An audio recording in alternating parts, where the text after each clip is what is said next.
Tayo po ay manalangin. Ama namin na banal, makapangyarihan, and yet aming kaibigan. Lagi namin naasahan, lagi namin pinupuntahan. Ang awa ay panibago araw-araw. Una sa lahat, O God, we pray for the forgiveness ng aming pong mga shortcomings, mga bagay, Panginoon, na aming pong ipinapakita sa inyo na hindi karapat-dapat, at aming mga ugali na hindi katanggap-tanggap sa aming family at aming friends, Father. Patawarin mo kami, Panginoon, upang aming mga panalangin ay inyo pong madinig. Hinahayag po namin, Panginoon, ang aming pong mga pangailangan sa mga church member, Father God, na may mga pinagdaraanan, Lord. We pray for yung mga nagnanais magkaroon ng anak. We pray, Father God, that you will perform the miracle sa kanilang buhay at mapakita, Panginoon, sa mga tao that you, as our Lord, is a good landlord. Not only you maintain our lives, Father God, you increases, Panginoon, ang aming buhay papunta sa finances, sa mental, all the way, Father God, sa aming pong spiritual. We thank you, Lord, for being a great God. We pray, Panginoon, sa mga anak namin na kailangan ng trabaho, sa mga tatay, mga nanay na pinagpipray ang kanila pong stability sa pinansyal. Oh God, I pray that you will, from heaven, ay tutulungan nyo kami, Panginoon. Mga financial provision, especially, Father God, yung mga nagmamasteral, tulad ni Brother Francis, sa mga pinansyal ni Sister Merge, Panginoon, sa kanyang mga anak, sa pag-aaral, sa medisina, sa kanyang health.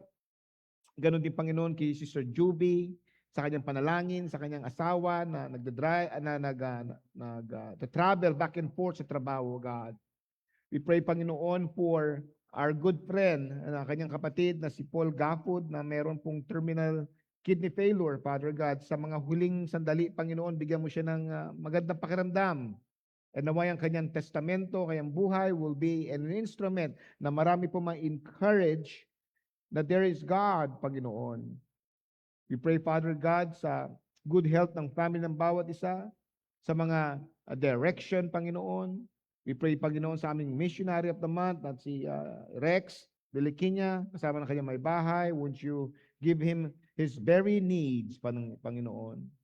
We pray for our dear loved ones, Panginoon, that you will also be mindful sa aming pong mga pinagdaraanan, O God, sa sitwasyon sa Subic Bay Children's Home, sa mga facility na makailangan may repair, Panginoon. We pray din, Panginoon, sa mga activities namin na gagampanan for the next few days, the next few months. We pray for the visitation, the tracts distribution, and the feeding centers, O God. We pray, Panginoon, for the recharge night, that you will also be exalted sa mga activities na yan. We pray, Panginoon, kay Pastor Sarel sa kanya pong church facilities and resources, O God. Lord, napakarami pa pong mga aming needs, Panginoon. But, Father, I pray na lahat ng aming pong mga gagawin ay ikaw po yung sikat. Ikaw po yung may exalt, O God. Kaya, O God, ngayon pinaparangalan ka namin, pinapasalamatan, because of who you are, loving, kind, and merciful. This thing we ask and pray in the name of your Son, Jesus Christ. Amen and amen.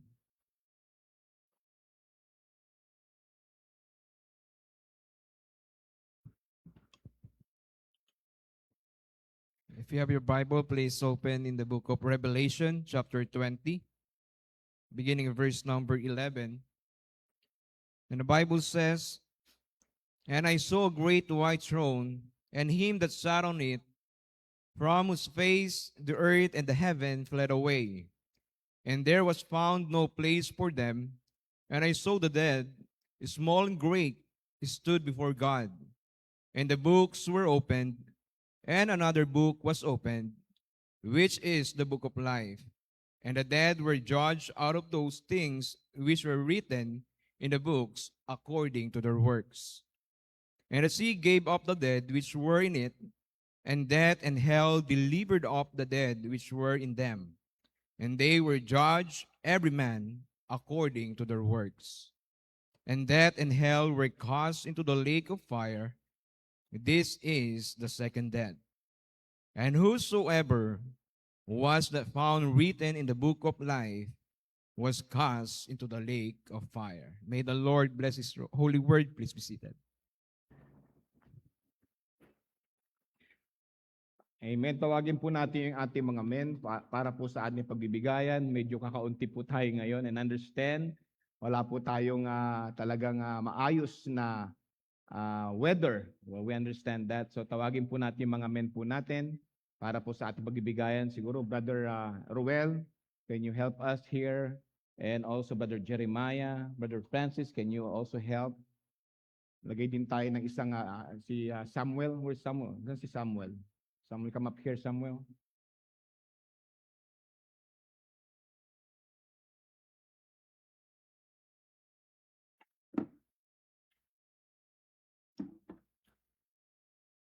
Hello. Let's ask Samuel to ask the Lord to bless our offering tonight. Okay, let's pray. Lord, thank you for this night na binigyan mo sa amin para mag-worship sa inyo, Lord. Thank you na yung mga members, pinupunta mo dito na safely at yung mga pupunta pa, Lord, pinapag-pray ko na keep them safe, Lord, at yung mga nasa bahay lang nila, keep them safe as well. Pag-pray ko na yung message tonight na tulungan niyo po kami na maintindihan na maigi. In Jesus' name I pray, amen.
Ascended, my Savior plead, and bid my sovereign die. Would he devote that sacred head for such a worm as I?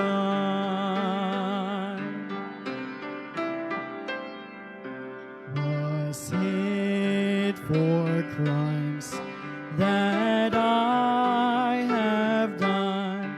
Christ suffered on the tree. Amazing pity, grace unknown, and love beyond degree. At the cross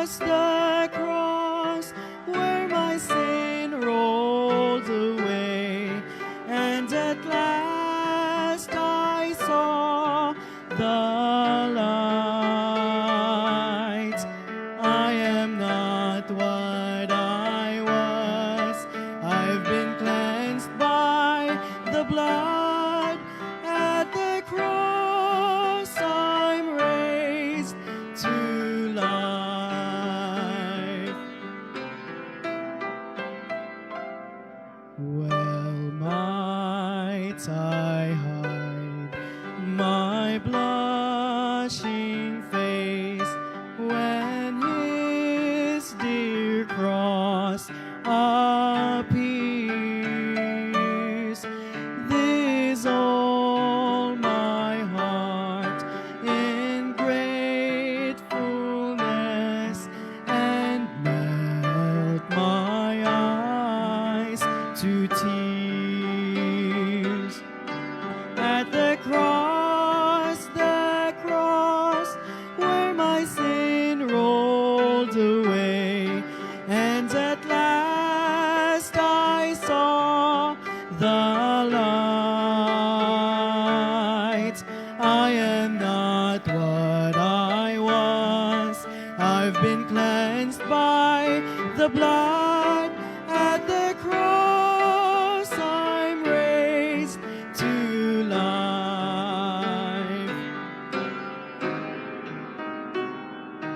The tears of grief could ne'er repay, Lord, what I owe to you.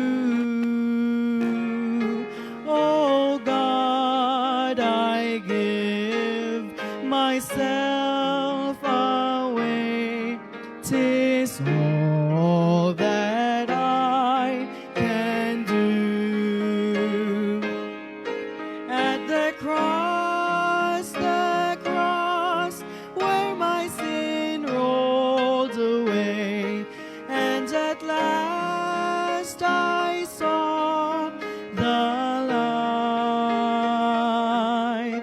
I am not what I was, I've been cleansed by the blood. At the cross I'm raised to life. At the cross, where my sin rolled away, and at last I saw the light. I am not what I was, I've been cleansed by the blood. At the cross I'm raised to life. At the cross I'm raised to life.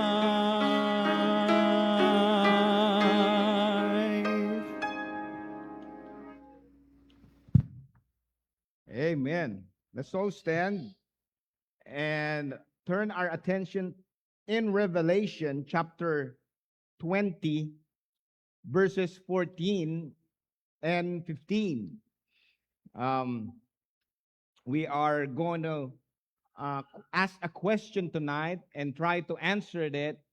Saan mapupunta, or what is the final destination ng kasalanan? As we not celebrate, but rather educate our children, our church member, our people about the high cost of low living. The low living na ating pinag-aaralan is simply because of sin. And if you see the word sin, ang nakasentro po lagi ay I. Yung sarili po natin. There are three enemies ng ating pong buhay: the world, the devil, and the flesh. And most of the time po, ang ating pong laging sinisisi si Satanas o yung sanglibutan. Pero most of the time, it is I. Tayo po yung nagkakaroon po ng problema. So ang question po natin ngayong gabi, what or when or where is the final destination ng kasalanan? Revelations 20 verse 14 and 15, the Bible says, "And death and hell were cast into the lake of fire. This is the second death. And whosoever was not found written in the book of life was cast into the lake of fire." Manalangin tayo. Lord God, for the next few minutes, tulungan niyo kami, Panginoon. Bigyan niyo kami, Lord, ng pag-intindi at gamitin mo ako, Panginoon, as an instrument Help me, O God, to step aside and let you lead sa mensaheng ito.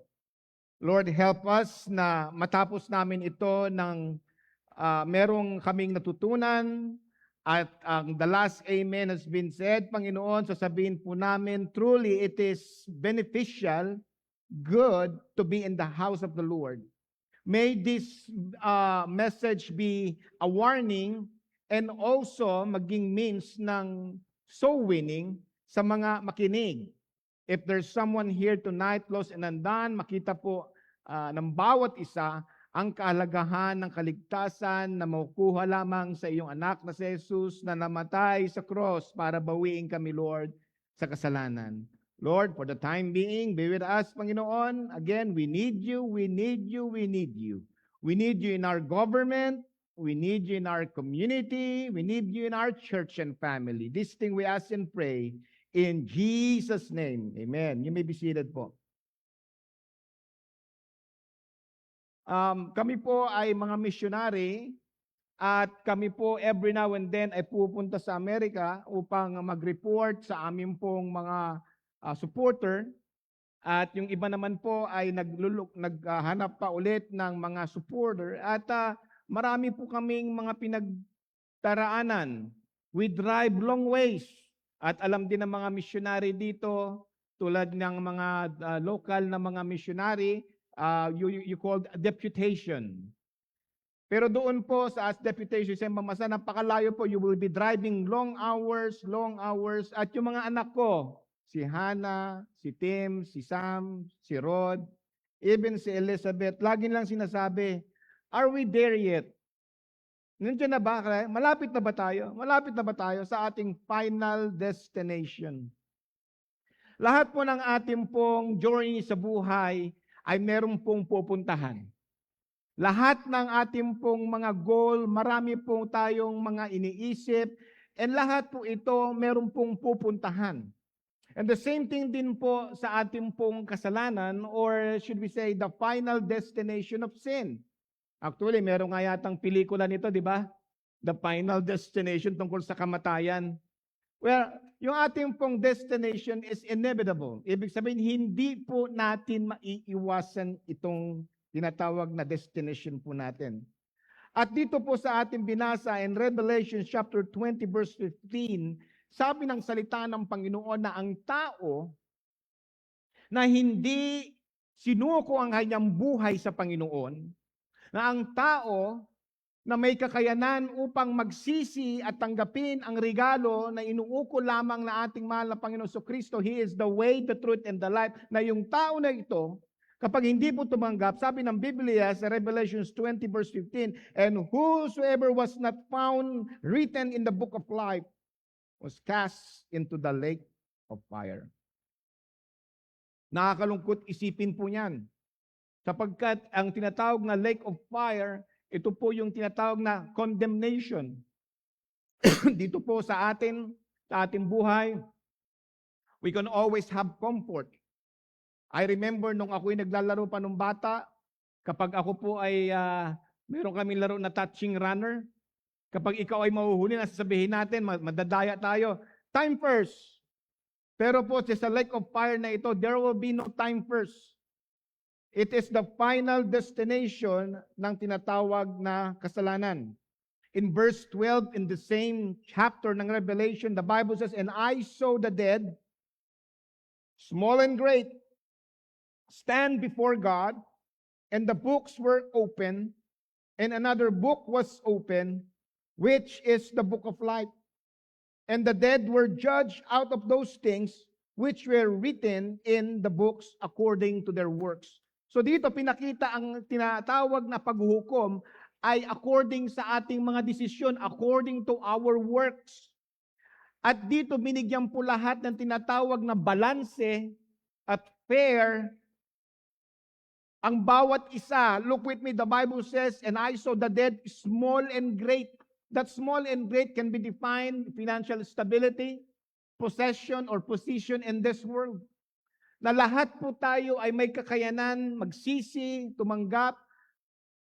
Kaya nga kung hindi ka lang tumanggap, hindi ka paligtas, the Bible says you will be judged according to your works. Now, the destination po ng tinatawag na kasalanan ay tryon din. We're gonna just try to be quick tonight. Just like po yung ating mahal na Panginoon ay Trinity, ang ating pong kasagutan ngayon din, gagawin din po nating Trinity. Ang tao, tryon din, we have body, soul, and spirit. Ngayon titingnan po natin what is the destination of the past, present, and future ng kasalanan. Medyo na ang aking nag-iisip po ngayon, yung wala ako sa focus ngayon pag-pray niyo ako kasi habang bago tayo magkaroon ng umawit itong si Anton, biglang tumawag si Congressman Abante. Siguro pertaining ito sa problema ng Subic Bay Children's Home. At medyo umano yung isip ko. But pray for me as I deliver this word that the Lord will be the one guiding. Makakatulong siguro kung amen kayo. Amen? Alright. Pray tayo ulit. Isa pang pray. Father, once again, we ask for your blessing be upon this message. Naway maintindihan ito, Panginoon. Alisin mo, Lord, yung gumugulo sa aking isipan. At palitan mo ito, Lord, ng isip na nakapokus sa iyo.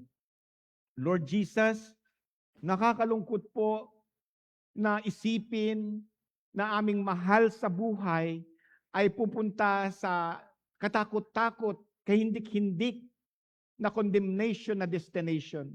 Kaya Lord, help each and everyone na mga Kristiyano na may kaligtasan na hindi magpatumpik-tumpik o maging passive, maging complacent. Help us, O God, to persuade the people with the intention, Father God, to rescue them from condemnation by the Word of God. These things we ask and pray in Jesus' name. Amen. By the way, nakita ko yung urgency na yan kay Brother Francis nung nakaraan. Doon ako sa malayo, sinisipat ko ang bawat kapatiran nung nagkaroon po tayo ng relief operation sa ating mga kabarangay, kanayon.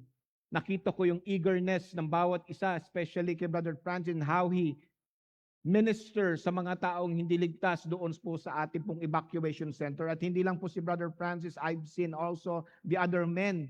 I mean, the ladies also, si Abby. Nung naglalakad nga si Abby, nakita ko parang may bilog dito. Paminsan kasi nakikita ko hindi bilog, dalawang parang ganun eh. Pero nung ano na yun, bilog eh. Nakita ko talagang na Pastor John Mark as well, ginamit niya po yung lollipop para ma-draw yung mga bata sa kanya. And then, nung na-draw na yung mga bata sa kanya, he preached the Word of God. We will preach the Word of God to those people, small and great. So as we have this message tonight, the final destination, or the destination ng kasalanan, in the past, number one, in the past. In the past, since destination was the destruction of a perfect creation and introduction of death into the human experience. In the past, ginawa ng Panginoon ang sanglibutan wherein the Bible said it was very good. In the morning, in the evening, the first day, and all the way to the sixth day, and then he rested on seventh. It was very good. But you know what? Sin interjected. Ang kasalanan in Genesis chapter 3 ay natamasa ng ating mga unang mga magulang. And the Bible says, nagkaroon po ng tinatawag na separation from God. Nagkaroon po ng tinatawag na paghihiwalay. There's no fellowship anymore. Ang tawag po doon, the fall. Ang pagkalaglag ng mga tao sa sanglibutan. The fall. Sin entered Eden, na napakagandang hardin. I love the landscape. I love natural landscape. Pag nakita ka ng landscape, I love landscape. Yung mga may batis, may waterfalls and everything. And we try to imitate it, di ba? We try to imitate God's landscape. Imagine that good-looking, perfect landscape wherein Adam and Eve was fellowshipping with God, and all of a sudden, nagkaroon ng malisya, nagkaroon ng kasalanan, nagkaroon tinatawag ng wickedness, entered the goodness of the creation.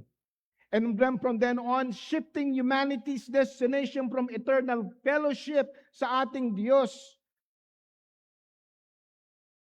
And then death by sin, and so death passeth upon all men, for all have sinned. Sabing ganon sa Romans chapter 5, verse 12. When sin enters the world through one man, bringing death to all, ang ibig sabihin. Nung nagkasala po si Adam and Eve, the Bible says, ito po ay umenter sa buhay ng tao, sa mankind, at ito po ay nagsalin-salin all the way sa ating henerasyon. Genesis chapter 3, verse 23 hanggang 24, this is the conclusion. Therefore the Lord God sent him forth from the Garden of Eden to till the ground from whence he was taken. So he drove out the man, and he placed at the east of the Garden of Eden cherubims and flaming sword, which turned every to keep the way of the tree of life. Mankind has been exiled from Eden, establishing the initial separation. Nagkaroon po ng tinatawag na initial na separation dahil po sa tinatawag na kasalanan. Back then, we have fellowship, we got love, and then all of a sudden, because of sin, nagkaroon ng pagkalaglag at nagbigay ng tinatawag na law, nagkaroon ng batas. Ang ibig sabihin ba ng sound na yan, tumigil na ako o meron ng ano? Meron. So nagkaroon po ng tinatawag na batas. Nagkaroon ng tinatawag ng rules and regulation. Back then po, may tinatawag tayong access sa Panginoon. Adam and Eve may access, but because of sin, nagkaroon na ng tinatawag na barrier. Wala na po, hindi na tayo pwede magrekta sa Kanya. And the Bible says in Hebrew, look with me in Hebrew. Hebrews chapter 9, verse 1 to 10.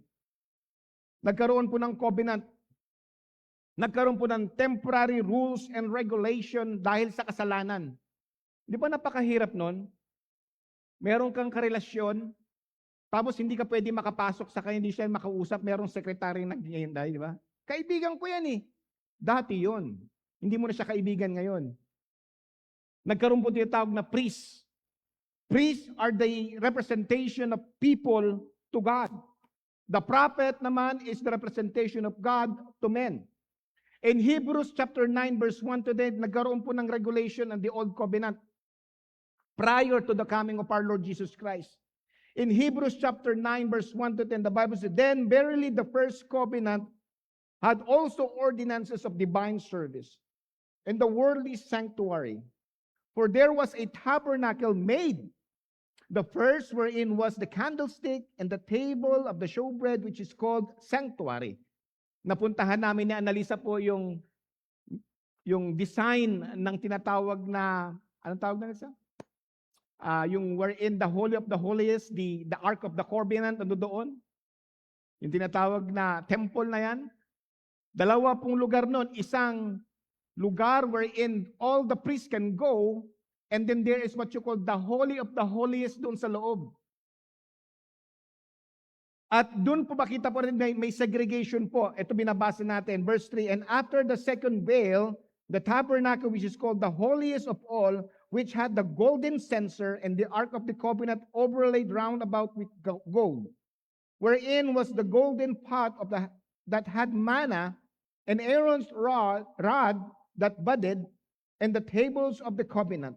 Verse 5, and over it the cherubims of glory shadowing the mercy seat, of which we cannot now speak particularly. Dini-explain lang po kung ano po yung tinatawag na lugar wherein you can go there and ask for forgiveness of your sin. It's a temporary covering. It's a temporary atonement. Verse 6, now when these things were thus ordained, the priest went always into the first tabernacle, accomplishing the service of God. But unto the second went the high priest alone, once every year lang, not without blood that he offered for himself, but for the errors of the people. Nirepresent niya yung mga tao. The Holy Ghost, this signifying that the way into the holiest of all was not yet made manifest, while the first tabernacle was standing, which was a figure for the time then present, in which were offered both gifts and sacrifices that could not make him that did the service perfect, as pertaining to the conscience which stood only in meat and drinks and divers washings and carnal ordinances imposed on them until the time of Reformation. So dito po ine-explain dahil sa kasalanan, hindi na po pwedeng lumapit ang tao sa Panginoon directly. They have to have a representation. Ang tawag po doon mga priest doon po sa tabernacle at meron pong dalawang space doon. The first one is the place wherein the priest can go there and offer sacrifices. And once a year, makakapunta po sa Holy of the Holiest, yung pinakaisa na high priest to ask the Lord for forgiveness sa mga kasalanan ng taong nagbigay ng offering. Di ba ang hirap? That is what you call the consequences of sin. Back then, it's in the garden, there's fellowship, there's communion, but because of sin, nagkaroon ng hard time ang mga tao. Alam niyo ba mga kapatid, ang tinatawag na kasalanan, nagbibigay ng hard time? It gives hard time. It gives hard time to the country. It gives hard time sa church. It gives hard time sa family. Dahil dito ang Panginoon nagpadala po ang tinatawag na rescue operation by the means of the cross. Ang ating mahal na Panginoon, historically, the ultimate spiritual destination for all human sin was placed upon Jesus Christ. Di ba ang galing? Dapat ang destination ng kasalanan ay separation, but God Himself made it possible na instead ang kasalanan ay mapunta doon sa mga tao, God placed the sin sa kanyang anak na si Jesus. Look with me in 1 Peter chapter 2 verse 24. Who his own self bare our sins in his own body on the tree, that we being dead to sin should live unto the righteousness by whose stripes were ye healed. In the first destination po ng kasalanan, sin entered doon sa napakagandang garden. Nagkaroon ng corruption, but later on, the Savior Himself exchanged His life para po sa ating pong mga kasalanan. John 3:16, for God so loved the world that He gave His only begotten Son, that whosoever believeth in Him should not perish, but have everlasting life. Pero mga kapatid, not all is willing.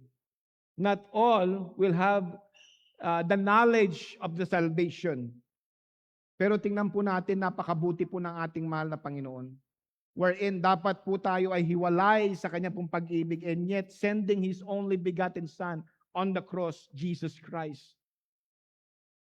The law, hindi niya po dinismantle, hindi niya po sinira ang batas, wherein He intensified the law, the Reformation. Parang isang istorya yan ng isang hari. Yung haring ito ay nagbigay ng batas. At kung sinong sumuway sa batas ay mapapahamak at kailangan patayin. And then, all of a sudden, may nahuli sa kaharian na isang kriminal. Itong isang kriminal na ito ay ang kanyang anak na prinsesa. Yung anak niyang prinsesa ang siyang salarin. And no one is above the law. So anong ginawa? Habang nandoon ang tatay na hari na nagbigay ng batas, ipinakita ang kanyang anak. Nandoon ang prinsesa na napakaganda. Malasutla ang kanyang kutis, wala siyang tigyawat na tulad ko, mahaba ang buhok, bagong riband. Talagang napakagandang prinsesa. At alam niyo ba ang kaparusahan ay kailangan siya magkaroon ng latigo na 40. At yung latigo na yan ay hindi lamang basta latigo. Ang latigo na yan ay isang latigo na kung saan marami pong spikes. They got 7 spikes. At sa 7 spikes na yan, meron pa mga bubog, may mga tamtaks na talagang matindi. At bawat hampas na ganun doon sa maputi at magandang likod ng prinsesa, kukunin ang laman, minsan matatamaan sa muka. At habang nilatag na ang kanyang anak na prinsesa sa isang lamesa para parusahan sa kanyang crime, all of a sudden yung tatay na hari tumayo, lumapit, at tinakpan ang likod ng kanyang anak at hinubad ang likod ng kanyang damit at sabi, ako na lang ang parusahan mo. Without the shedding of blood, there is no remission of sin. Ganyan kamahal tayo ng ating mahal na Panginoon Kristo. Tayo dapat ang maparusahan.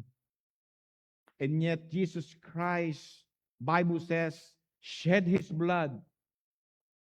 The Son of God became the Son of Man, so we can be the Son of God. That is the past. Now, fast forward sa present. Ano ang destination naman ng present sin? The earthly consequences of the present destination is the structural and personal ruin. Ang tao na namumuhay sa kasalanan in the present will manifest an active destructive force in daily human life and global system. Kasama sa global, alam mo pala yung kasalanan pala natin na pinapaligo sa atin ngayon dito, hindi lamang pala ang Subic Bay Baptist Church ang makaka-experience ito, hindi lamang pala yung Cinco Media, hindi lamang pala yung Kabalan, ito pala ay maka-experience ng buong mundo. Ang kasalanan po ay very infectious. The human heart ay napakadumi. Romans 3:23, for all have sinned and come short of the glory of God. Mga kapatid, the human heart or the individual sin terminates guilt. Okay? Ang kasalanan, tinatanggal yung tinatawag na konsensya, tinatanggal yung hiya, tinatanggal yung tinatawag na hiya sa addiction, at ang kanya pong puso ay tumitigas. Nakita nyo na? At naniniwala ba kayo, hindi naman lahat ng politiko masama? Naniniwala ako doon. Merong mga nais tumulong sa bayan. Pero nakita natin yung ano ngayon, yung nangyari sa Pilipinas ngayon. Grabe yung mga nakawan. Flood control, billion. Kasalanan po yan. At sinong apektado? Apektado tayo lahat. At sabi nga ng ating butihing presidente, mahiya naman kayo. Pero as of now, wala pa rin nahihiya. Wala pa rin nagsisisi. Wala pa rin sinasabi, nagtuturuan po sila. That is what you call sin. The structural and personal ruin of mankind. Kaya in Romans chapter 6 verse 23, for the wages of sin is death, but the gift of God is eternal life through Jesus Christ our Lord. The current ongoing wages of sin is spiritual death. At it will bring what you call broken relationship. Manifest po natin yan lagi talaga sa politiko at politika. Pansin natin, wala pong permanenteng mga allied. Wala pong permanenteng alay. Wala pong talagang magkakakampi. Minsan, itong next year, kampi to. Pero dahil tatakbo sila pare-pares, takbo na to. There is always broken relationship sa kasalanan. Look at me in Isaiah chapter 59:2. But your iniquities have separate between you and your God, and your sins have hid His face from you, that He will not hear. Mga kapatid, sin actively make a separation between individuals and of course, God Himself. Kapag po tayo have a wrong relationship with God, we will have a wrong relationship with people as well. The praise here na sinasabi that He will not hear, hindi ibig sabihin nito yung mga makasalanan, hindi na mapapakinggan ng Panginoon yung panalangin nila. Of course, papakinggan niya lahat yan. He give common grace sa lahat. But He was telling here that He will not approve yung nangyayari. And there is no approval sa Panginoon, chaos. If there's no blessing from God, there will be always present destination of structural and personal ruin. Go ask yourself, na-experience nyo na, di ba? If you are far away from God, ang daming masamang nangyayari sa atin. Naranasan ko yan. If I fail to pray, if I fail to study the Word of God, ako'y nagbabackslide, all of a sudden may mga problema nag-aaray sa ministry, problema nag-aaray sa pamilya. Why? Because God will not approve our sin. There's one thing God cannot do, is to dwell and approve yung kasalanan po natin. Kaya ask yourself tonight, Or examine yourself tonight, your family. Meron bang present destination ng kasalanan wherein there is a structural, personal ruin? Look deeply, baka may mga iniquities sa ating buhay. Because the destination of sin sa present tense po ay ruin, structural, dysfunctional life with family. The current ongoing wages of sin is spiritual death, broken relationship, actively pag-aaway. On social level, sin destination is conflict, systemic injustice, oppression, and breakdown of families. Mahilig kami manood ng asawa ko ng crime investigation sa Netflix o kaya sa YouTube, yung mga crime documentation. Hindi mo malubos maisip yung mga story na yan. Yung anak, papatayin yung tatay papatayin yung anak, ganito ganyan, para lamang sa pera, para lamang sa mana. That is sin, mga kapatid. There is a separation of goodness and righteousness. Proverbs 14:34. Righteousness exalted a nation, but sin is a reproach to any people. Alam mo yung sabihin ng reproach? Reproach mean nakakahiya. Ang kasalanan po nakakahiya. It is embarrassing. It serves as a reproach and ruin to any nation or society and even church. Ewan ko kung nabalitaan niyo nangyari kay, pwede ko ba sabihin yung pangalan niya? Allegedly, sabi ko pa rin daw matrobol. There is a famous preacher sa States, allegedly molested a young boy or have a relationship with a young boy. This pastor, Brother Francis, has a lot of people followers. Saan bang church niya? Georgia? Georgia? Ha? Ano? But he has a lot of followers. Naaas siya ng speaking engagement sa mga big time na simbahan. Sa campus church ng Pensacola Christian College, lahat ng mga premier ng mga eskwelahan and revival. And he's really good with teenagers. And then last June, Brother Noel, siya po ay kasuhan. Ang kaso niya, nakikipagrelasyon siya sa mga batang lalaki. And the thing is, he have 4 children. Now imagine mo, gumugulo doon sa kanyang family right now. Imagine mo yung kanyang asawa, yung shame. Imagine mo yung kanyang tatay who is also a pastor. Kakahiya. Na makita not only ng kanyang simbahan, ng kanyang community, ng kanyang city, I'm telling you, the whole world. No, ngayong gabi, ibapasa natin yung mga mic ngayong gabi, tapos sasabihin natin yung mga kasalanan natin na sekreto. Brother JP, kunin mo. Biro lang. But I'm trying to say tonight is this. Ano kaya pag nalaman ni mama, ni papa, ng simbahan, ni pastor, o ng community yung ating darkest sin, yung kanyang sekreto ng sin natin, nakakahiya, di ba? I'm telling you, sin is embarrassing. Sin is a reproach. And then when sin is finished, bring it forth death. Kung ako sa inyo o sa atin, tigilan na natin. Let's repent. Turn to God. The Bible says, have fervent charity.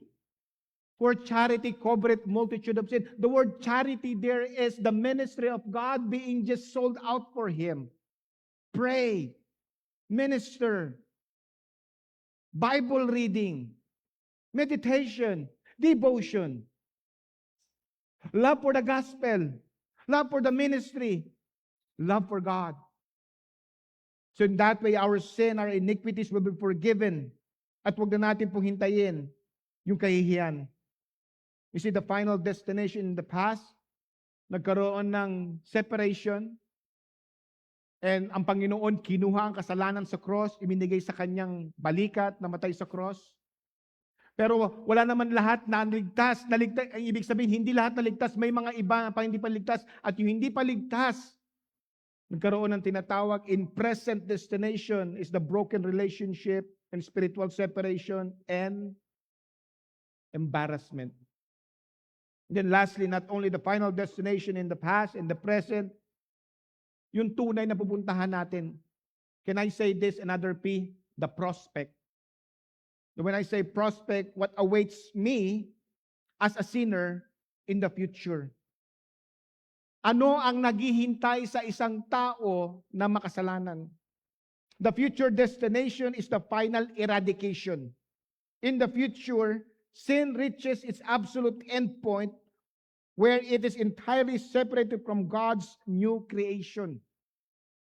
Darating po yung time na kung saan ang tunay na manampalataya ay kukunin ng Panginoon. We're gonna have celebration doon sa tinatawag na langit. May iwan ang mga kasalanan. And those people na may kasalanan will be condemned. Not for 1 week, not for 1 day, not for a few hours, but eternally. Meron pong condemnation o eternal judgment sa mga taong hindi nangagsisi at hindi tinanggap ang kaligtasan na ino-offer ng ating mahal na Panginoon. Right, Tex? Nakikinig si Tex sa akin. Look with me in Revelation chapter 20, verse 14 and 15. And death and hell. The word death here is sin. And death and hell is impyerno. The people that died doon sa lugar sa tinatawag na Hades. And death and hell were cast into the lake of fire. This is the second death. The first death is the physical. The second death is the eternal. Akala natin pag namatay na tayo, wala na. Meron pa po. Buhay po ang ating kaluluwa. Verse 15, and whosoever was not found written in the book of life was cast into the lake of fire. Death and Hades are thrown into the lake of fire. Revelation chapter 21 verse 27, and there shall in no wise enter into anything that defileth, neither whatsoever worketh abomination or maketh lie, but they which are written in the Lamb's book of life. Wala pong makakapunta doon po sa kaluwalhatian ng Panginoon na merong makabastusan, wickedness, and kasalanan. There's nothing na madumi doon po sa tinatawag na eternity kasamang Panginoon. Kaya ngayong gabi mga kapatid, if you are not saved, living in sin, the final destination ang pupuntahan ng ating kaluluwa ay tinatawag sa dagat-dagatang apoy sa impyerno. 1 Corinthians 15:26, the last enemy that shall be destroyed is death. The lake of fire. I pray tonight po, imaginein po natin yung tinatawag na final judgment. Imagine the man who receives a notice to appear in the court. He knows he has done something wrong. But for years, he has convinced himself, it will be okay. Maybe they won't find out. Di ba?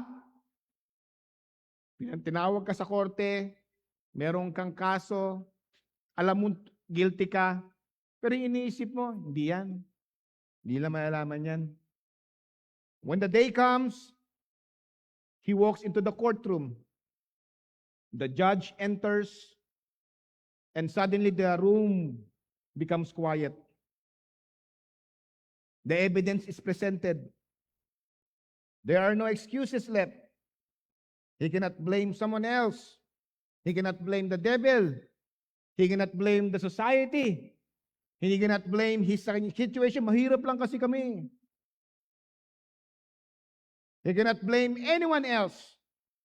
He cannot even ask his ninong and ninang, mga impluwensya niya mga kaibigan. He cannot erase the evidence. He cannot negotiate his way out. Then the judge announced, guilty! Makasalanan. The man realized that the day he kept putting off has finally arrived. The Bible tells us that there's a greater courtroom coming. That is the courtroom of God. That's the final destination ng kasalanan. Kaya ngayong gabi, mga kapatid, sa maiksi po natin na mensahe, consider nyo, I pray na naniwanagan tayong lahat. The past destination ng sin caused the Son of God to die on the cross. Pero kakaunti pa din ang tumanggap kasi broad is the way sa destruction at narrow on the way and only few can find it. At sa present ngayon, marami pa rin nahihirapan. Marami pong nagkakaroon ng kahihiyan. But instead of repenting, they said, hindi nila malalaman yan, hindi totoo yan. But the future event will unfold. The future event, makikita natin. Makukonvince ang bawat isa. Totoo pala yung sinasabi ni Pastor. Totoo pala yung sinasabi ng Biblia that there is a final destination and it is inevitable. Hindi maiiwasan. Revelations 20 verse 15, and whosoever was not found in the book of life was cast into the lake of fire. That is the final warning. You may avoid courtroom on earth, but you cannot avoid the courtroom of eternity. Bad news. But there's good news. Bible says in Romans 8:1, there is therefore now no condemnation to them which are in Christ Jesus, who walk not after the flesh, but after the Spirit. May pag-asa kay Kristo. Do not wait na kung saan di mo ma-experience sa kaligtasan niya. There are 3 types of repentance, buboy. Nangyari kay Judas is what you call a worldly repentance. Sabihin nga natin, worldly repentance. The worldly repentance ay nahuli. At nung nahuli, nahiya, kaya nagsisi. Pero nagsisi lang siya sa kanyang kasalanan at hindi siya lumapit kay Jesus. Ang tunay na pagsisisi ay malaman na makasalanan at lumapit kay Jesus. At sabihin, Lord, ako'y makasalanan, patawarin mo ako, sinasubmit ko ang buhay ko sa iyo, baguhin mo ako, ayoko na maging makasalanan. That is what you call the second repentance, what you call the godly repentance. Paglapit kay Jesus, who is the way, the truth, and the life. Alam niyo kung ano yung pangatlong types of repentance? Is our message tonight. Is the repentance too late. Huli na ang pagsisisi. Parang yung story sa Gospel of Luke, wherein, anong sabi? Si Lazarus namatay, napunta sa Abraham's bosom, siya ay may kakilala sa Panginoon. Where the other rich man died also. At siya ay napunta doon sa tinatawag na hell. Anong sabi nung mayaman? Amang Abraham, baka pwede mong ipadala si Lazarus sa aking mga kapatid sapagkat meron akong 5 kapatid na kailangan marinig ang ebanghelyo. Warningan mo sila. Nagkabaliktad, yung dating mayaman, I pray thee, Father Abraham, nanalangin siya. Kaya baliktad yung sa Katoliko, ang nanalangin, yung buhay sa patay. Doon sa story na yun, nanalangin yung patay sa buhay. Nakuha natin? I pray thee, Father Abraham, for I have 5 brethren. Yung 5 kapatid niya na yon, iba-ibang relihiyon. Yung isa Buddhist, yung isa Iglesia ni Cristo, yung isa Seventh-day Adventist, yung isa Mormons, and then yung huling-huli Baptist. Kasi hindi maliligtas ang tao sa relihiyon. At alam niya yun. Sabi niya, meron akong kapatid na Baptist. Na sana papuntahin mo si Lazarus doon because I know the final destination of the sin is judgment. I pray thee, Father Abraham. Nanalangin siya. That is what you call repentance too late. Ngayong gabi, yung mga tao sa kalagitnaan natin, you might be baptized dahil ikaw ay binaptize. o naging part ka o nandito ka part ng church, pero hindi ka pa rin ligtas, I think tonight is the best night, the right night to turn to Jesus. Magsisi, ako'y makasalanan. Nais kong maligtas. I need to have that godly repentance. I don't like the worldly repentance. I don't like the repentance too late, but a godly, a change of mind, that will have the change of heart, a change of direction, 180 degrees. Dati ito ang aking ginagawa, ako'y palamura, makasalanan, ako'y nagda-drugs, ako'y nagbi-vape, ako'y ng lahat na yan. And all of a sudden, I turn around and turn to the kind, merciful, loving, compassionate Son of God, the Lord Jesus Christ. Or maybe ligtas ka ngayong gabi. Pero pansinin mo, anong klaseng buhay meron ka? Meron bang pagtatalo? Meron bang kakulangan? Meron bang kahirapan? I'm not preaching prosperity gospel, but I'm telling you, lahat ng tao sa Biblia na malapit sa Diyos, they're prosperous. David was a prosperous man. Solomon was a prosperous man. Boaz was a prosperous man. Joseph was a prosperous. Lahat sila was prosperous. Because God is in the business of blessing. Kayo lang makakasagot niyan. Let's sing that Tagalog song tonight. Buhay mo'y may kaguluhan. Alam mo nga na? Kasalanan yun. It's the law. It's the principle of blessing and benefits. Brother Francis, you come up here. Ask yourself, because the destination of sin is always miserable, is always structural ruin. Pag-aaway sa simbahan, sa pamilya, sa society, it's always like that. Magpaka-humble tayo ngayong gabi. And seek the Lord. Kasi yung Lord, ang gulo ng buhay ko. Ang gulo ng isip ko. Because that is the destination of sin. Ang mahal ng kasalanan, ang pinambayad, dugo ng Diyos. Ganyang katindi ang kasalanan. Kaya huwag mong maliitin. Mga young people, yung mga bisyo, sino yung nigirlo sa inyo? Nagbe-vape. Sino yung mga nagpa-fraternity? Sino yung mga mahilig magparang geng-geng? Sino yung mga bata pa na niligaw na? Those were all sin, papunta doon sa sakit ng damdamin. Tonight, young people and adults, huwag yung puntahan yung lugar ng kalungkutan. At ang susi ng kalungkutan, kasalanan. Tonight you come. Or even yung mga manampalataya, pinagdaraanan ka ba? There's always sin dyan.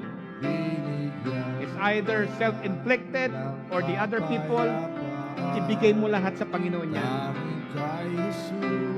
Dahil kay Jesus, may tagumpay. Amen. You come. As we sing, you come. Manalangin. That's right. Amen.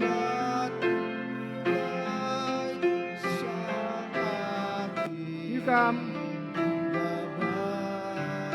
Huwag mong hintayin na magkaroon ng embarrassment ng kasalanan. Ngayon pa lang, give it to the Lord. Lord, tulungan mo ako. Amen. Praise the Lord.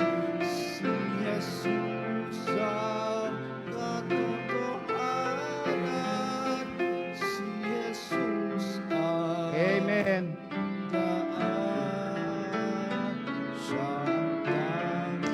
Amen. Hinihil po ng Panginoon ang mga kabataan. Naintindihan nila. Language of love. Naintindihan ng bata. Wow. I'm telling you, the Lord speaking to our young people tonight. Pastor Dominic, Pastor Roel, would you pray for our young people? Brother Roel? Hindi Yes. akong mangangamba, Si Jesus laging kasama. Siya ay akin at ako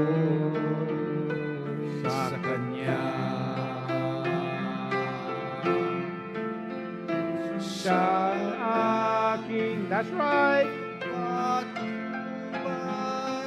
siyang aking gabay, siya sa akin nagbigay buhay. Si Jesus ang katotohanan, si Jesus ang daan, siyang tanging Panginoon, magpakailan paman. Let's sing without the music po. Siyang aking patnubay, Kasalanan, kalaban talaga yan. aking Sinisira ang family, gabay, pagkakaibigan, sa sinisira ang fellowship sa simbahan. That's the destination of sin. Buhay. Hanggang ngayon, si Jesus pa rin ang daan. Siya pa rin katotohanan. Si Jesus ang Siya ang buhay. katotohanan. Amen. Si Jesus ang daan. Siya ang tanging Panginoon, magpakailan Amen. paman. Amen. Praise the Lord. Alam nyo, aside, na I'm preaching kanina, magulo yung isip ko. A lot of things happening, nagmumultitasking. Tonight, alam ba natin, it's not the preacher na nangangausap, it's the Holy Spirit. We got some young men lumapit sa harapan. We got, actually, Seth came. Anak ni Pastor John, ang bata yan. The Holy Spirit moved ngayong gabi. And if yung mga kabataan nakuha, I hope yung mga may edad, yung mga matured na sa isip, consider the message of the destination of sin. Huwag natin paglaruan ng kasalanan. There's a serious destination for the past, present, and future na pupuntahan ng kasalanan. Father, I pray tonight as we dismiss, help us, O God, to understand the seriousness ng kasalanan. And help us, O God, to always on guard, to be always accountable. I pray na hindi kami laging mag-isa sa aming ginagawa, and help us, O God, to look for someone na kasama namin lagi na more spiritual sa amin upang hindi kami madapa. Ngayong gabi, Lord, kami po ay nagsisisi, humihingi ng tawad sa mga ginawa po namin na hindi karapat-dapat sa iyong harapan. And help us, O God, to live a life that is pleasing sa iyo so we can find favor and approval sa iyo araw-araw, minuminuto, oras-oras, linggo-linggo, month after month, year after year. Lord, sa mga nag-come forward tonight, I pray na kayo po mag-increase ng panampalataya. And sa aming fellowship na gagawin, Father God, ngayong gabi na ito, we thank you, Lord, for orchestrating everything. And we thank you, Lord, for the life na ibinigay niyo sa amin, the gift of life, especially sa aming pong birthday celebrant, sa aming pong kapatid na Sister Jillian. May you give her, Panginoon, the right friends, the right husband, the right career, and family, Father God. Ito po ang aming salamat dalangin in the precious name of your Son, Jesus Christ, who is the way, the truth, and the life. Amen and amen. And all God's people say, shake hands, you will be dismissed. God bless us all. And I'll see you po